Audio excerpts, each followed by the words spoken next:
Herm Schrader on the Dirty Mo Media platform. And we are not in the Midwest, and we are not in St. Louis, Missouri. You're looking at him, Kenny Schrader. We are in Florida. How you doing? I'm doing fine and enjoying the weather down here. This last week was nice. 2 weeks ago it wasn't so nice down here, but it's better than being, in the middle of America in St. Louis, Missouri. Yes. I'm kind of laughing because I'm a little giddy. Every year we come Really? You're a little giddy? to every year we come to Florida, it's either this or that. When was the last time that we turn on the local news and it shows 83 to 85 degrees every day for the next 6 days? This is a winning weekend for us. Yeah, it's great week for us, and we Yeah. hope it stays good for the festivities over at the big track the next week. Yeah. All right. Well, let's get right to it. We took a week off because I went to Europe, but you go first. What have you been up to? Well, last weekend, Glenn Stires drove our car at Ocala Speedway. Had a fifth one night. Um, that was the highlight. Well, 3 nights. Uh, we raced. Had a fifth one night. The other two we were just kind of so-so. Then we came down here last weekend, catching right up to where you were with us. And because I didn't go to Europe or anything, I drove through Paducah. Or I Little drove through far. drove Paducah and Lexington, but never didn't go to Europe. But came down here, and I got sick for 3 or 4 days. I mean, sick enough that I didn't race 2 days, which uh, that just doesn't happen. But that's because knowing that I feel good today and our Federated Auto Parts Dirt Car National points Yeah. actually start tonight at Volusia County Speedway. So we'll be good for this week. So you are very popular, whether you want to admit it or not. And it did kind of go through the garage area, and I didn't know anything about it. And I didn't want to come to you because, I don't like to poke the bear. What's wrong? What's wrong? So what do you just had, like a cold or something? The whole garage area. No, Yeah. I just Why? got sick. I just You got just, sick. I okay. still All right. went down in there and stuff. Oh yeah, you I did. just didn't. Yeah, I still went down in there and stuff. If Yeah. I'm sick, I'll make everybody else sick. Yeah, But true. but no, I just yeah, just cold, Yeah. hot, shaky. Just Yeah. I'm good now. I got it. Okay. So myself, I had this. I really wanted to go to Europe. Ever since I've been a kid, I lay in bed on Christmas Eve, December 24th, turn on, watch the Pope at St. Peter's Basilica, and I'm like, oh my gosh, look at that. And ever since I've been a kid, I've watched that. I'm like, one day I'm going to go there. And then I've heard all these stories about ancient Rome, so I had to do it.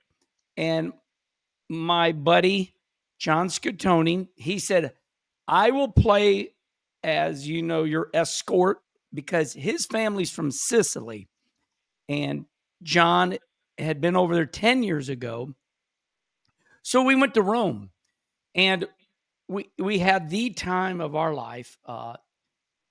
In order, I would say my favorite thing about my trip to Europe was, number one, Vatican and Vatican City, and the Sistine Chapel, where Michelangelo painted 500 years ago, and then go around the corner, leave the Vatican, go to St. Peter Basilica, just 500-year-old church. Then that Colosseum, Kenny. Oh my gosh, just unreal. I got a Coliseum story when you're done. Go ahead. Well, I'm listening. I like listening. I like listening. okay, well, but you walk out of the Colosseum and you go to the Rome Forum. It's like what it was their Washington D.C. back in the Roman Empire, and in the Roman Empire they were all horrible gangsters. They took over all of Europe, but anyway, there's so much to say, but they built things so strong, just made of stone. It's simply just standing still, and there's nothing wrong with it. So then we went on to we got on one of those bullet trains, and oh man, that thing rode. How fast? I wished I would have asked, but boy, things were going by really fast. Well over You wouldn't 100 want to hit. No, yeah, you wouldn't no. want to hit. No. I looked at John. I said, man, them trees are going by really fast. But we got to Modena, and we went to Ferrari, and wow, and then the next day we went to Lamborghini.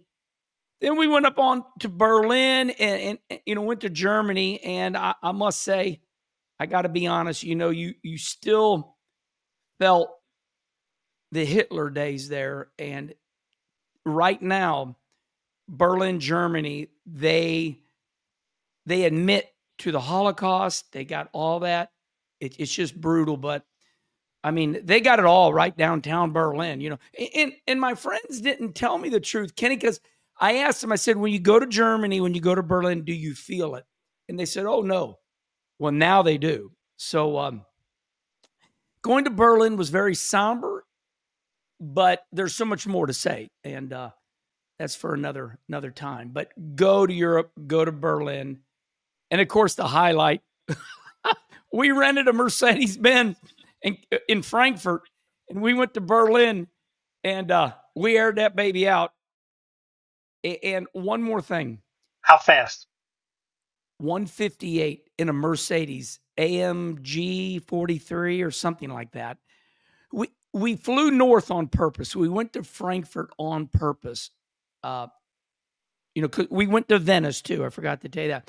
So we go to Frankfurt. We rent this Mercedes, and we spent a little too much money, right at $800 for 2-3 days. And 99.9% of the people drive just like we do in America. But Kenny, they stay out of the left lane. They don't start battling each other like we do here. You don't got people staying in the left lane just to upset you. They stay out of the left lane, and the trucks are in the right lane, and the Mercedes-Benz, the BMWs, the Audis, we were in the left lane. I mean, getting it done. So GPS would say, okay, from Frankfurt to Berlin, let's just say 5.5 hours. We got there in 3.5. Are there any U.S. cars over there? I only saw one, and it was a Ford. And, Kenny, it's a great question because the Audi. They would be foreign cars. Oh, yeah. True. And when we see a foreign car in America, we're like, oh, look, somebody's driving a Mercedes-Benz. Those Audi station wagons, Yep. They're not like station wagons back in our day. They're kind of the short. Them Audis, they were going faster than me. But the Autobahn is a little exaggerated because, like I said, 99.9%, everybody's just rolling along. But it's that left lane that they leave open. And if they see you coming, they don't play a game with you. They get out of the way. And that was nice. So the closing rate, you have to be a little careful.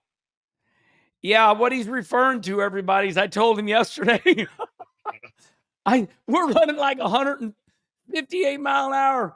And I'm like, okay, I'm going to start rolling up right now. And whoa, because somebody's running 125, you're running 158. And it's like, okay, we're done doing that. It's like getting on pit road. 110% right. So my wife was at the Coliseum a number of years ago, and she called me up because I don't leave the country unless go to Canada to race. Yeah. Canada's like being at home. Yeah. And I'm no plans to leave the country. It would take it would take a lot. But she called me up from the Coliseum. She said, I can't believe you didn't come over here with us. They used to race here. And what? I said, well, the chariots and stuff, which was that was right before me. Yeah. And I told her, I said, well, it must not have been that big a deal because I'm at Paducah, Kentucky, and they're still racing here. We're racing here tonight. They're not Yeah. racing over there anymore. So just an old racetrack. Well, um, you know, you and Kim, you and my wife are the same. Kim won't go. She's afraid of terrorism and she stays her lane just like you do. But when I came back, I looked at Kim. I said, "Are you ready to go back to Europe with me?" She stared at me and I said, "Okay, you're not saying no. So we're working on it." But yeah, Europe was absolutely incredible. And the food was great. One last thing before we move on, Kenny, is in Italy, they don't do butter. We do butter and it tends to clog your arteries up. And I found it really cool that, olive oil, they replace butter with olive oil over there. And olive oil is really good, but we just don't do it over here. So you'd go and they'd say, "Do you want an appetizer?" And I say, "Oh, some bruschetta." Well, some places just give you toasted bread and you dip it in that olive oil. And oh my God, it was like ice Yep. cream. So, yeah. Well, all right, everybody. We're already 12 minutes into Herm Schrader, and it's time. Kenny, I'll just set it up.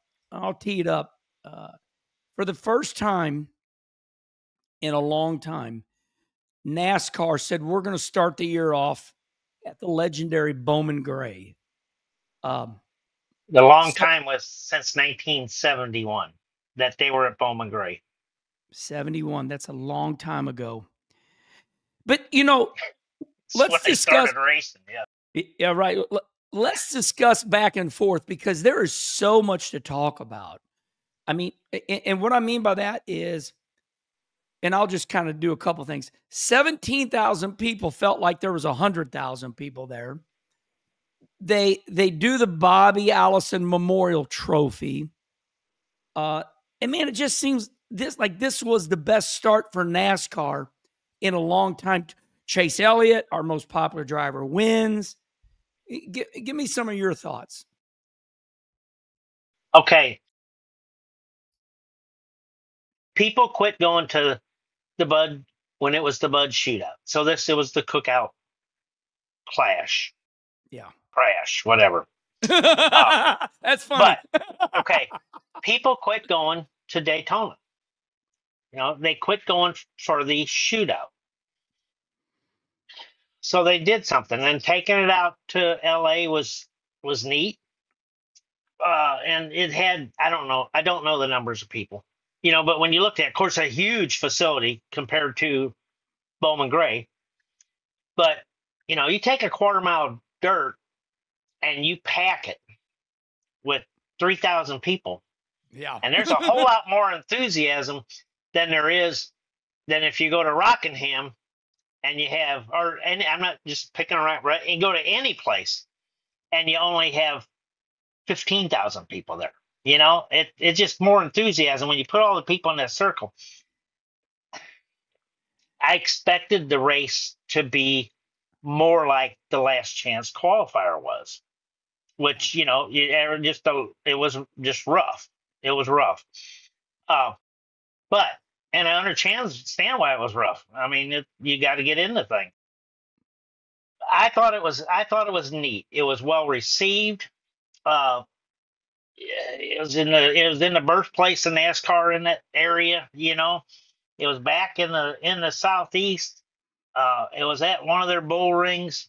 I mean, the only other place I could think of really be cool would be Hickory or something. Yeah. But I thought it was a big deal as far as the teams. Okay, I'm going to unload this car. 23 out of the 39 of us are going to make it. So 16 aren't even going to make it. No matter who you are, you can be one of the heroes. There was one provisional for the highest point car from 2024 that didn't make it, which was Blaney. Yeah.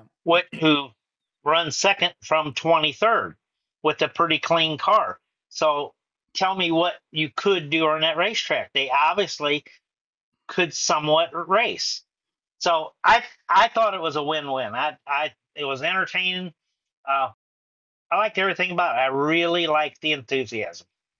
Let me ask you a question that of course, we don't have a show unless we go against the grain. Sometimes you have a small amount of people that are really nobody. They're negative, but they called it a gimmick, and I'm like, hold on, a gimmick is when you. How is this a gimmick? Because they race there every weekend. This is a real racetrack where they race every weekend.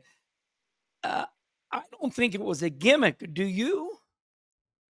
When they started the Bud Shootout in, you'd have to check me here. I want to say 79 or 80. I think 79 maybe when they Yeah. started the Bud Shoot. It was a gimmick. Yeah. The All-Star Yeah. race was a gimmick. I mean, it was just, hey, let's create something for these guys and we'll have a special race. It's a gimmick. I mean, no problem, but it's a race. It was a damn good race. Yeah. And I think that people use words a little too loosely. Right next to the word gimmick could be called promoting, could be called making the sport better. Everybody's looking to do something to promote their sport. So, okay, we agree on that. I don't think it was a gimmick either. And here's why. Because they raced. You don't demean the modifieds. They're badass cars, power, big tires. So, even on Saturday, the modified, it was a hell of a crowd. It wasn't sold out, but it looked like, 13, 15,000 people. So I thought that the crowd loved it, that NASCAR came to their track. Yeah, and still had their class, their premier class, as part of it for the weekend, and then Right. had two of their heroes in the race, which was neat. Yeah. Before we get to the race, let's, as old Larry McReynolds say, let's talk about the elephant in the room. So the race, now we're going to go through the race, but, just quickly here. Now everybody, when I say, somebody's going to say, who's everybody? Well, some of the drivers are saying this should move around. Maybe maybe we've caught on to something. Maybe we kind of like the SRX series. Maybe where the weather's good, maybe the Clash spotlights local short tracks. And now they're saying, let's go to Hickory next year. Kenny, is that even possible with, having to have soft walls and infrastructure? What's your thoughts on going to Hickory now next year? Well, I don't understand the whole soft wall deal too. I mean, we when we ran trucks at Eldora, we didn't have soft walls, Good softer, point. safer barriers. Uh, so I don't know. You can obviously take them wherever NASCAR deems they want to go. Uh, NASCAR did, they also took off over promotion of Bowman Gray now full time. Good point. Yeah, yeah. So they made excuse me, they made a huge investment to the facility, and it really showed. I mean, it looked great, but yeah, you could move it around. Now, the other problem we got, you're the first weekend of February. Right. You can, you can only take this thing so many places in the country, and it was great yesterday. Everybody was in their jackets with their hats on and stocking caps or whatever, but it was in the mid 40s during the race. It was good enough for everybody to come out, but you can still only make it. You can only do it so many places in mid or first week February. I liked it for the teams that, okay, we're going to a little track. These cars are expensive. We're going to get our bodies tore up, but that's a given. But we didn't have to go to California to do it. Yeah. Let's go all the way right. across. We can do it right here. Oh, you're right. And everybody needs to show up because they show those qualifiers. They show those last chance races on the big TV, the big bird, and you travel all the way across the United States to not make the race. And I like what you said. So now they just, yeah. It's a tough business. People, sometimes you go across country and you don't make the race. That's just the way it is. but I agree with you. Let's go 1 hour up the road to not make the race. And yeah, for that reason, I think that's hey, Well, okay, but it's so much different now with the charters yeah, because that race being different, charters didn't guarantee in, but now I mean, guys go to California or wherever, Phoenix, and hey, we're going to be in the race. We're yeah. we're in the race. When we used to get 65, 70 plus cars show up at Daytona, that was tough to get in that race. It's not like that anymore. But not saying it won't be again. Let me propose this to you. And this is a show. We need to fill time. So once again, we're going to get to the race, but that was pretty quick. We're not going to go lap by lap. But, there is talk. Could we ever make Bowman Gray a points race? So let me just set this scenario up, and because I've thought about it. You come in on a Friday, you qualify. Saturday, okay, now we have 40. There's 40 charters, but we can only start 36. 36, okay. right? Thank you for straightening me out. Yeah. Well, that's my job, remember? That's Yep. why I'm on the show. 36 charters, and then there's 4 spots to qualify, makes it 40. So, but when we go to Bowman Gray, you can only start 24 cars. If we were ever to go to these short tracks like this. Oh, wait a minute. Okay, why do we have the charter system then? Great point. Okay, but I'm going to draw this. That won't work. I'm going to draw this scenario. First of all, you're right. And I forgot about that part. And if Lewis Hamilton wants to come to Bowman Gray, it could be 41 cars. Yeah. Okay. I hear you, and you're right. So let's de-bullshit this. One more. Let me do my deal here, but as of right now, you and I are 3/4 of the way through this debate, and it appears there's no way we can hold a points race because we have 36 charters. We can only start 24 cars, plus or minus, or plus a little more maybe. But here's my scenario, and once again, this is why people sit down and say, "Can this be done?" You bring the cars in, you qualify, you split them up. 20 cars in this qualifier, 20 cars in that qualifier, or whatever it is. And then if you don't make the race, let's say you're the 25th car, then you just got 25th in the points and then 26 in the points. Is that viable? Yeah. We're really searching for something here. Why would you go to Bowman Gray for a points race? I don't see it. I don't see. We got plenty of places to go. We don't need to go to Bowman Gray for a points race. I think what they did was great. Now, we're going to take this a little further, though. Let's go back to the records. Let's go back to the last race there in 71 and see how many cars they started when they were big old cars. Yeah, honkers. Yeah, see how many they started right then. Yeah. Okay, everybody. What we did is we just pressed the hot topics. When I see you all out there, you're talking about making a points race and run. That was one deal, making a points race. Then the other one was take it to Hickory. So Kenny Schrader and myself, we just talked about it all for you, and that's that. All right, and that was first and foremost.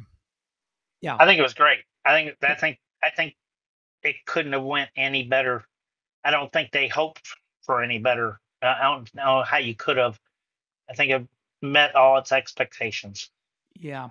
Okay, let's talk about the race. The first thing I got to say was the look. At the start, you and I, you were in your motorhome, I was here. But that look of them interviewing Denny Hamlin on the hill, on the grass, it just felt so right. They're interviewing the drivers and the woods are right next to him. The start of this event on, national TV, like the biggest form of TV there is. Kenny, didn't it look good to you? Oh, I liked everything about it. It was like, it was like, it was just like old school, but the highest form of stock car racing in the Yeah. world of stock car racing at doing it old school, and it was great. And our, we got some damn good drivers and teams, and they sure didn't embarrass themselves by running over each other continuously. Yes, there's yellows. There's going to be yellows. We're on a flat quarter mile running around a high school football field Let me or a high interrupt school you. whatever. You raced Saugus. You won at Saugus. You won a NASCAR truck race at Saugus. How was Saugus? It's not there anymore, but how did it compare, you think, looking at Bowman Gray? Well, Saugus, I didn't do it, but they told me if you poured a gallon of water down at the inside of the track and a turn, it ran to the wall. Oh So my God. It was I don't remember, but we got put to the back at Saugus early in the race for turning someone around on purpose. Uh, oh. but we were still able to win. So I mean, you can get through at that place. I thought everything about uh, Bowman Gray was great, and you know Ben Kennedy, he took them to the Coliseum. Yeah. They spent whatever building a track. They showed they can race out there. They put on a show at Hickory. They put on a show on the road courses. They put on a show at Bristol on the dirt. These guys, they're good. They can put on a show whatever surface whatever surface you put in front of them. They're not going to make everybody happy, but we're just no sport's going to do that anymore. You know, I want to say this, and then I want to comment on something you said. First of all, I really liked it when the last chance qualifier was going and Fox goes to Denny Hamlin. You can see it's cold. He's got the beanie on. He's on the side of a hill. And, they're making an effort to interview him. And they're like, Denny, what are you watching? And Denny's like, I'm looking to see what we can do when our race comes. I just wanted to make that comment. But, okay, that's that. Kenny, sometimes the local short track racers get a little jealous. And they'll make statements like, well, bring them NASCAR drivers to our track, But me and you have talked about this before when you and I sat on top of your truck at Eldora and you watch Matt Kenseth or Denny Hamlin. I mean, Kenny, these guys are really good. I mean, they're Yeah, good racers, period. yeah, but and we've beat this in the ground. There's good race car drivers all over the country, all Right. over the country. But these these guys are up there because they're doing what they're doing every week, and the fact that they got there. Yeah. Yeah. And we'll put this to bed by saying this. Eric Jones, Brad Keselowski, all these drivers, they ran your short tracks. They ran Berlin. That's where they grew up. So it's not like they got dropped into NASCAR and everybody should be jealous of them. My driver at Berlin's better than Eric Jones. Hold on. Eric Jones goes back there once a year and kicks their butt. So I think every once in a while we just need to ease up on being upset that, my driver's not in NASCAR. And I just wanted to, I like it when you kind of brought that up. That these guys are pretty good. You put them anywhere and they're going to put on a good show. All right, let's get to the race. Blaney, I know how much you like Blaney. Starts dead last or whatever it is, takes the provisional. Talk about Blaney for a minute. Well, 23rd to second Wow. with all the fenders on. All of them. Hardly Yeah, a donut mark. They went around yeah, the car after the race. yeah. So I mean, it can be done. Uh, you know, I don't know how many cars were clean. I mean, relatively clean, but there definitely were some. The last chance race got ugly, but Yeah. the main event, the actual clash, did not get ugly. Yeah. And they were I some agree. side by side passes, which it's just hard. You have to be cooperating with each other and be pretty respectful of each other to make a pass up there. And that is no different than you and I going to a bull ring in Illinois. You come off the corner, you can't you know, if you're, and I'm just saying what you taught me, which we all know, I'm just stating it to make a point. When you run any short track in America or the world, if you're in the middle of Illinois and you're running the bottom of the racetrack, you can't go out to the wall because there's somebody on your outside. So in racing, you have to cooperate, right? Right. Yeah. You know that, don't you? Oh, I've learned. You So, fix this damn thing. yeah, right. Remember that Yeah. guy kept coming out. That's another story, everybody. But Kenny remembered it. Just quickly, I was trying to get to this outside of this guy at Fairbury. Well, he kept coming across the track, and I just kept lifting him in the ass. And I'm in a super late model, and Joey Walsh and Kenny are taking care of it. And Kenny was watching me do this, and the race is over. And Kenny teaches me a lesson. He's very disappointed in me. And he looks at me and he goes, "You idiot. You just kept hitting that guy." And yeah, I'm like, I just drove really bad. Yeah. And so I fixed the car myself at Peoria the next night. Yeah. But So you're going to have to fix it. yeah. You did. So that is short track racing. If somebody runs so what we're talking about, let's go to that moment in the race, about lap 95. Denny Hamlin jumps to the outside of Chase Elliott. Yeah, and he's working him, but he did pass Tyler Reddick on the outside. Okay, so Denny Hamlin does pass Tyler Reddick on the outside, gets to Chase, starts working him on the outside. So that was a pretty exciting time. That doesn't happen very much. Tell me about your thoughts when Denny's. Yeah. Well, everybody's talking about forward drive, trying to eliminate wheel spin on the exit of the turn. And when Denny gets up there, and first off, when Denny gets, 8 inches up there on his right rear, gets 8 inches up there, and Chase doesn't run him out of room. Chase gives him that 8 inches instead of, turning himself into the wall by getting right rear. Chase gives him that 8 inches. Well, then Chase is a car width lower coming off the turn, which, hurts his car more as far as forward drive. So it was just good racing. It was good racing. It was good that the tires gave up, as much as they did. I don't know. I think they talked around the best part of a second or so. They slowed down, but I don't know how you could expect to take these big old heavy cars, and put on a better show than they did there. Yeah. So let's move on. Changing subjects, but yet in the same area. NASCAR's looking to make the sport better, looking to bring the young people in, and Chase Elliott, he runs good. And one thing that surprised me, Kenny, was that Chase ran much better than all his teammates. I kind of feel like Kyle used up his equipment in the last chance. But as far as unloading off the trailer, Chase was head and heels above, William Byron, Alex Bowman, Kyle Larson. Just talk about that for a minute. How does Chase's setup, how is it so much better than the other three? Now, we know that Kyle eventually got there, but his stuff was burned up by the time he made the race. Yeah. I've got no idea, which the other three don't have an idea either.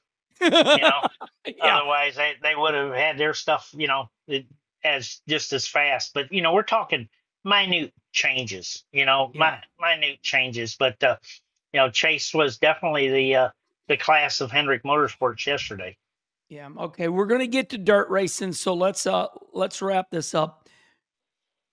Did NASCAR get lucky as we're trying to drive the sport forward? Listen, we know that it's still in a weird way. Dale Earnhardt Jr.'s number 8 late model stock souvenir trailer was there. Bill Elliott is still around. So at Bowman Gray, we got Dale Earnhardt Sr.'s son, his souvenir trailer's there. You got Bill Elliott's son wins the race. is this was the perfect storm. I mean, the old track and Bill Elliott's boy wins the race, and he's got the biggest fan base, 7-time most popular driver.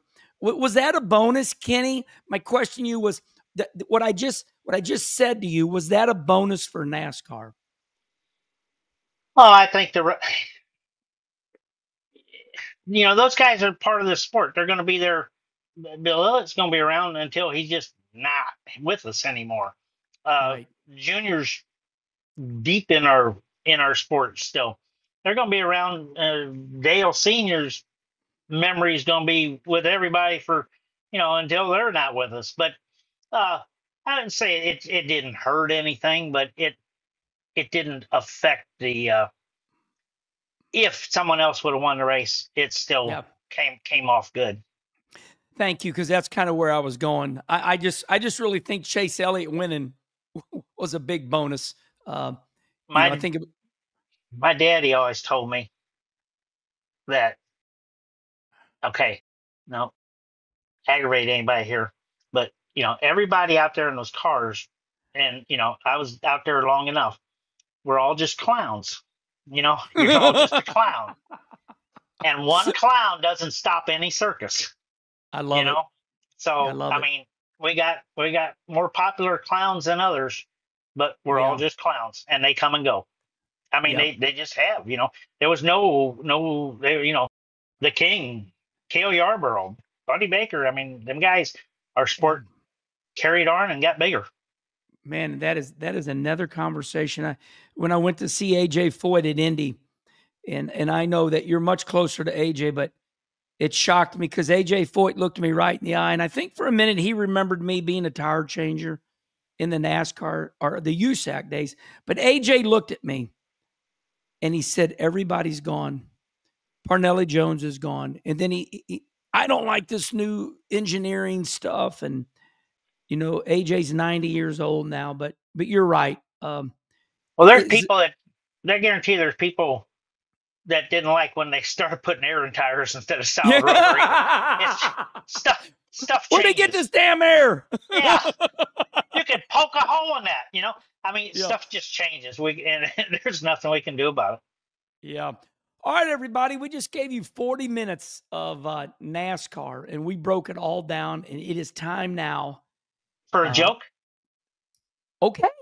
Our jokes are gaining ground. So we are going to talk about dirt racing next, but let's do jokes. I had one of our friends call in. Okay. Text me. Yeah. Mark Heinrich from St. Louis. I'll be darned. Yeah. Yes. Okay. And it's on the silly side, but the difference between a hippo and a Zippo. Wow. What is the difference between a hippo and a Zippo? One's really, really heavy, and the other one's a little lighter. That's right. That's good. That's it. The best jokes are so simple. Okay. Yeah. And we said it the last show, but because I think we talked so badly that our jokes were bad, it's funny. All right. So Charlie Marlowe just sent these in, and we got 3. All right, here we go. Here's the first joke.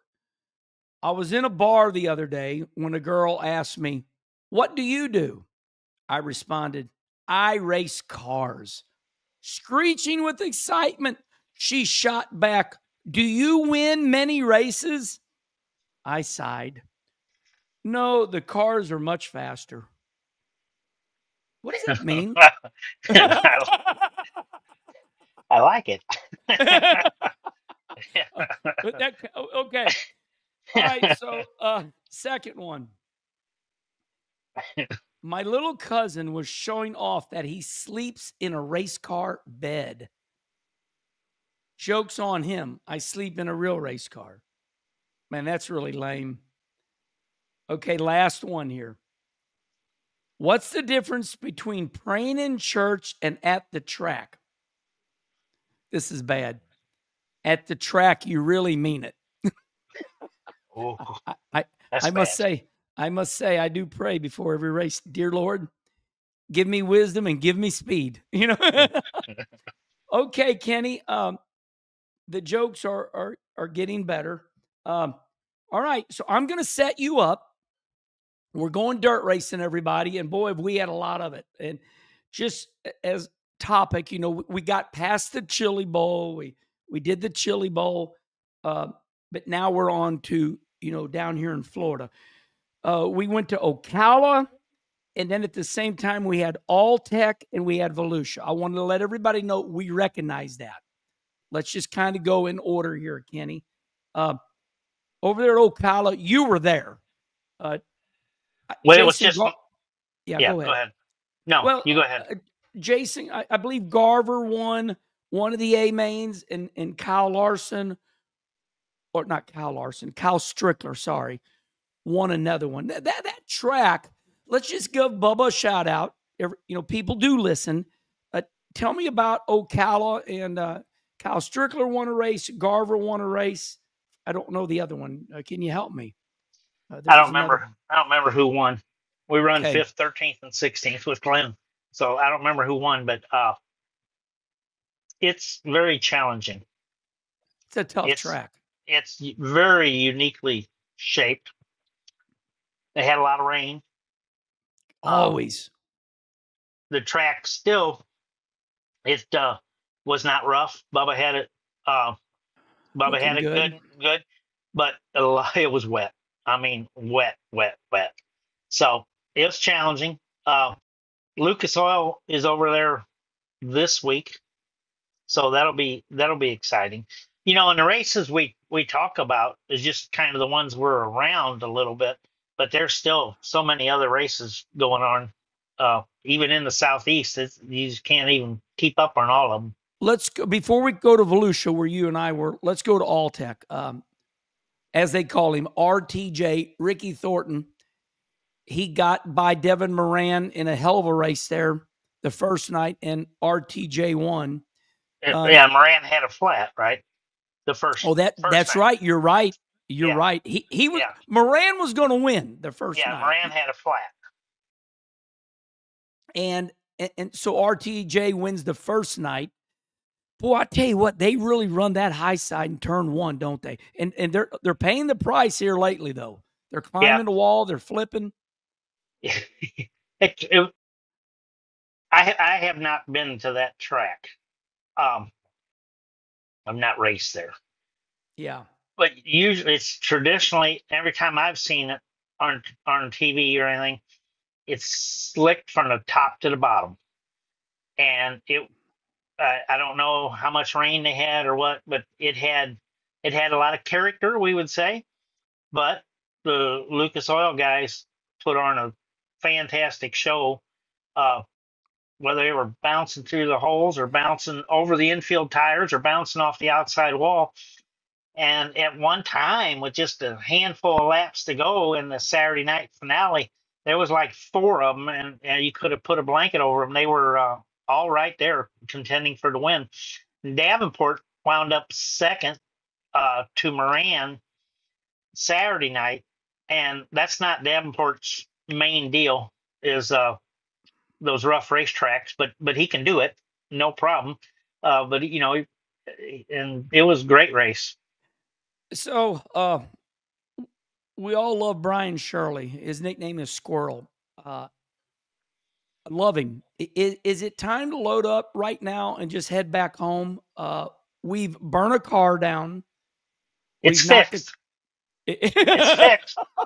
It's fixed. It got into slime with another car, knocked the rear clip off of it. What do you do, Kenny, when you're Brian Shirley and you're down here and, man, things just aren't, I mean, it's been a rough speed week so far. Do you keep digging? Are you running for points all year? You keep digging. You keep digging.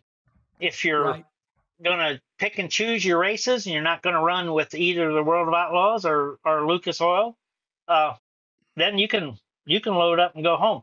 First off, if you're coming to Florida and you're not, and you're just going to run everything, you're going to. Petroff always said, we don't have to spend half of our budget in February. You know, Boy, so true. we got all year to spend this money. So Florida is not really where you come to Save win some money. money. Yes, save money. Well, it's pretty rough. I know that people like to listen to, our realism. So when I came down, and I used to go to East Bay, Ocala, North Florida Speedway, and Volusia. And 2012, I'll never forget it. We ran 14 nights and never got rained out. And, prorate, gas, hotel rooms, crew members, pit passes. I mean, for a mod, you come down here in a little old modified, you're going to be all in 20 grand. And that is nothing. These guys, and I'm already saying what you already know, so feel free to, I'm going with you on this. I mean, these guys, when they come to Speed Weeks, they're buying 50 tires, 50. That's what we bought before we came down. Yeah, 50 tires. Yeah, you're right. Brian Shirley, just keep racing. Schrader and I just de-bullshitted it. Yeah, just keep going, man. You got to make that money back. Yeah, you need more time. You need more cars, more tires. You tore up a couple cars. You got to win some more money. You got to race. Yeah. Okay, so let's kind of end Alltech here. So Thornton wins the first race because Moran has the right rear flat. Then Ricky does win the second race. In between all of this, there's a lot of drama with turn 1 and 2 because, I'm just saying what I see and people are talking about. They didn't get the slime worked in. A lot of people climbed that wall. There was some flipping. Brandon Shepard flipped his rocket like pretty big. Yeah. So it was a show. It was a show. And then Moran comes back the last night and wins. Anything else I'm missing from Alltech, Kenny? No. I turned one of the modifieds over a couple years ago in Wisconsin because I got up in the slime. And I remember. It looked good, but it wasn't. So, you know whose fault that was? That was mine for thinking it looked good. And boy, I did it in Virginia when we had that rain. Remember that rain? Yeah. And they're like, test the track. And I said, oh, it's good. And then I went to enter a little higher. Yeah. Back. Yeah. It's another story. Okay. Kenny, before we come to Volusia, I do want to give a shout out. I obviously caught myself. The Sunshine Nationals at Volusia. That's when the snow was just 100 miles north of, Daytona here. The Sunshine Nationals, it did run, 2-3 nights here. And it was good racing. I thought Davenport ran better than normal. Nick Hoffman had a hell of a deal going, but, Nick blamed himself on, Ryan Gustin won the first night, and Nick Hoffman showed up really fast. Nick got on the inside of Gustin, spun it out, and just said, I got in there, and I got myself in a bad spot. But, boy, Volusia, let's just go back to the Sunshine Nationals at Volusia. Boy, this track is different. The cars are more aerodynamic. It's so fast. Give me your thought on the Sunshine Nationals and how fast those late models are. Oh, the late models are fast everywhere now, whether the track's smooth or rough. They just bounce higher and farther when they hit the holes. But Volusia has been extremely smooth. They had weather then too. It had a couple little places, but little. Mike Van Genderen has been taking care of the track down here, and it is smooth.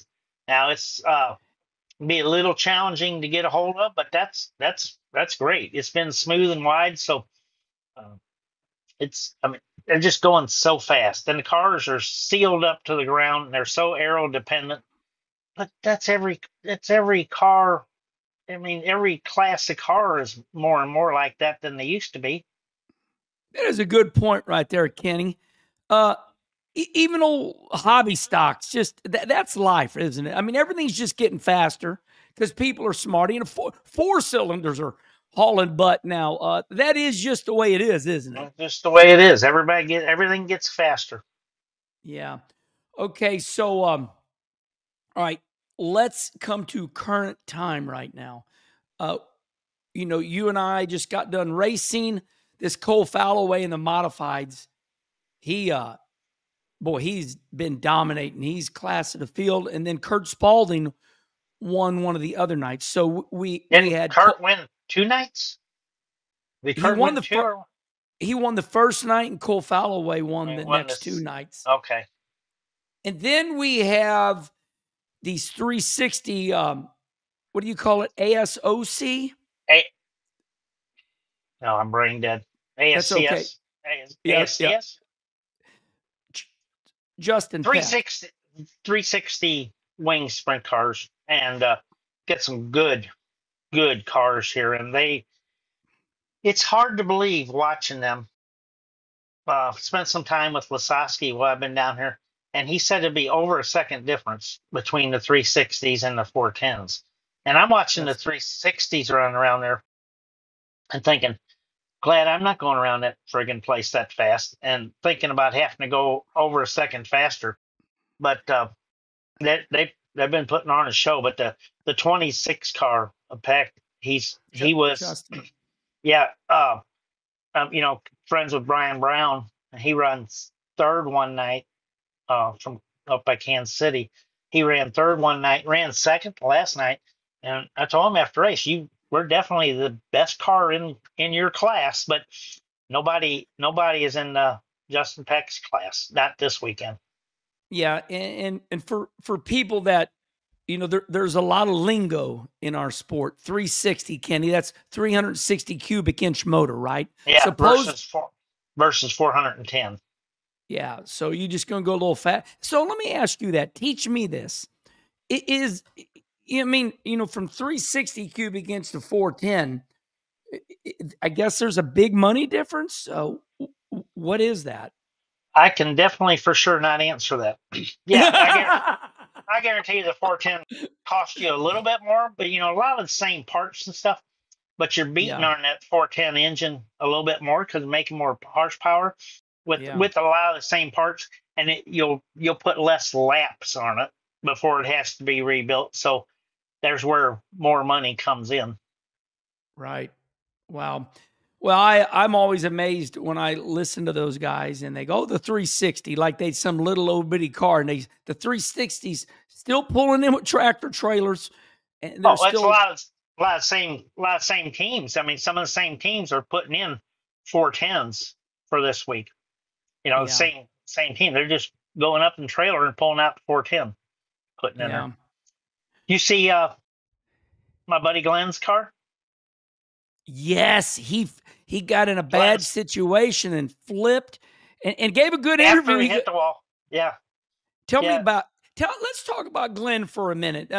What's this man all about? Where's he from? He's from Ashwegan, Ontario, and I met him years ago. Great guy. He drives for us maybe a dozen times a year, and just loves to race. Runs everything he can. He's down here with her modified, and he was 360. Made show the first night, and the third night, him and another car got together going down front straightaway, broke a steering, got in the inside wall, hit a ton, turned over a couple times, pretty good. Car was upside down. They got him right side up. They got him out, and he come right out, looked great, no problem. And the interview said, "Yeah, it wasn't near as hard as I thought it was going to be." That's what I remember. Yeah, it wasn't bad at all, Glenn. Look at that car. And he looked at it and said, "Oh my gosh," But they build their own cars, Glenn Stires Racing, and they build and manufacture and sell cars, and they're keeping that one for the display room because the integrity of it. I mean, it bent and some pieces broke off the front, like is going to happen. But it held up. I mean, he got right out, and he's not a spring chicken. Yeah, I was impressed with that because I never really have got a good look at him. Now, Glenn also owns the Oswego Speedway. Is that right? Yes, yeah, we go up there a couple times. Beautiful place, beautiful track. It's where it's over the border. If we go in Detroit, it's maybe 2 hours. And Tony Stewart won his first World Outlaw race there. Yeah. Speaking of Tony, And the he's not Outlaws are all going back this year for a 2-day show in May right. to Right. Oswego. That's awesome. I know that track has become very famous, and it's good for you and Federated up there. Is there a lot of Federated Members up there? Yes, there is. yeah, that were Yeah. I enjoy watching you make that trek every year. Do you go there 2 times a year? We usually go 2 times a year. We're going 2 times a year this year, May and August. Right. Okay. We've done it. You've challenged me in the past. We are at 56 minutes, and that's awesome. Let's end like this, Kenny. Do you think nowadays in the NASCAR Cup Series, do you think we have more winners than we did in our day? I mean, I think we had like 16, 18 different winners this year. Oh yeah. It's more spread out, right? There's more winners nowadays. Yeah. Yeah, I mean that's a record book deal, not a opinion deal. That's a record book deal. I mean, the first year of the new car was it 18 or something like that? Of the new car. Yeah. So yeah, that's not an opinion. That's a look up deal. I just don't know how to look stuff up. Yeah. You're good at what you do. All right, everybody. Herm Schrader, we're back pretty much every week now. I don't foresee. And Kenny, you're taking done? that. Yeah, isn't that something? Did you enjoy yourself?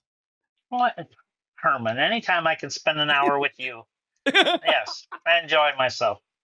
All right, everybody. You can see Kenny Schrader and myself at the Federated Auto Parts Dirt Car Nationals. We're firing up. We're out at Volusia every week. It's really cool to see your sponsor. Sponsoring that. Yeah, we're very excited. They've had a great relationship with World Outlaws and with Volusia County Speedway, and just glad they like racing. Yep. All right, everybody. When you come out to see Schrader, come out and see me, my Sunoco dirt cart. All right, everybody. Until the next time, the Herm Schrader Show just keeps on rolling, and we appreciate you all coming up to Kenny and myself and saying you enjoy the show. It humbles us, and until next week, we'll be talking about the date. Oh, I got goosebumps, Kenny. It's the Daytona 500 in a couple weeks. But I guess we'll come back Monday and talk about what happened here. And until next time. Today is Monday. Yeah. I'm just trying to figure out nothing happens at the track till the following week. Yeah, at the big track till the following week. Yes. Yeah. We got the Super Bowl, so we'll come back next week and we'll talk about Volusia, and then we go to Daytona. Super Bowl. We can talk about Super Bowl, can't we? Oh, and I keep saying goodbye, everybody, but you have a bet. Did you lose your bet? I lost the first half. I bet my wife $200 that Kansas City wouldn't be in the Super Bowl. I just bet it because she's Kansas City. So I just bet it, and now I bet her another 200 they wouldn't win. And I know nothing about football, nothing, and don't want to. But I just thought, man, some of these games, I mean, which they've been phenomenal, and I'm pulling for them, I'm pulling for them. But man, some of them things, there was some last minute Hail Marys and just worked out. But yeah, I'm 200 down right now, but I don't know if I actually pay her. Yeah, well, you paid her already, and she's paid you. But it's fun. But I will say this: I do get your point, and you're exactly right. Those Kansas City Chiefs, they just kept kicking that last minute field goal, and it went through the uprights. It worked. It worked. It worked. So they were winning a lot of last second games, and it's like, it's got to run out on them pretty soon. When it hits that goalpost thing and falls in the right way, so I'm sorry, that's just a little too close.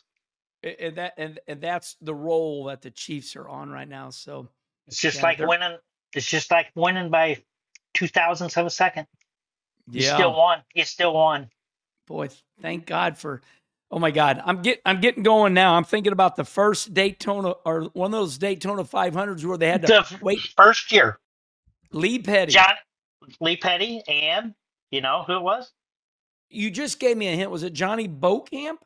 Johnny Boatcamp. And there was a That lap car. There was a lap car there. Oh, I That didn't know that. You just there taught was me there something. was a lap car there. There was 3 wide. There was a lap car there that hindered the view some, which I believe was Joe Weatherly. And then whatever year it was, maybe I don't remember what year, but Lee Petty went over the wall Oh, with wow. with Yeah. with Johnny Boatcamp. That Oh big my gosh. that so the first year they were trying to decide who won the race, which they initially gave it to Johnny Boatcamp, and stories about Lee Petty would not leave town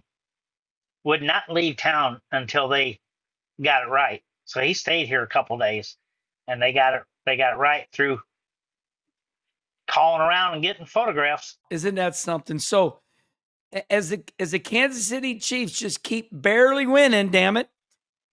Lee Petty barely won is your point, and I like that point.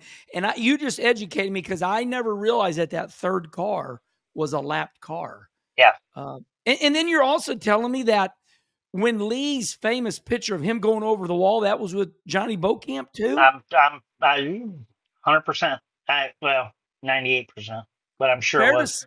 Fair to say that Boatcamp was his nemesis. We'll have to ask Kyle Petty that on the Kyle Petty charity ride. Yeah. Was Boatcamp Lee Petty's nemesis?